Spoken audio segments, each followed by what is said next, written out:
গণমাধ্যম কেবল ২৬টা চ্যানেল নয়, আজকাল প্রত্যেকের হাতেই গণমাধ্যম আছে। যে যে শুনতে চায় তারা শুনতে পারবে।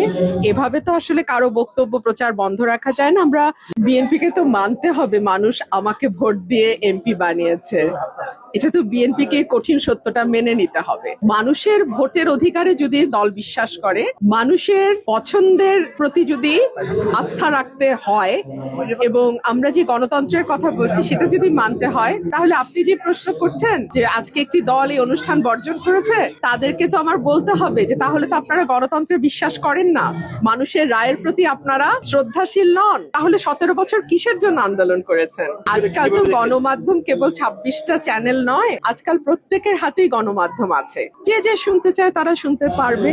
এভাবে তো আসলে কারো বক্তব্য প্রচার বন্ধ রাখা যায় না। আমরা শেখ হাসিনার আমলে দেখেছি যে জনাব তারেক রহমানের বক্তব্য প্রচার নিষিদ্ধ ছিল এবং সেটা কোর্টের আদেশ দিয়ে নিষিদ্ধ ছিল। সেটা যদি গণতন্ত্র না হয়, তাহলে এটাই বা কি করে গণতন্ত্র হয়?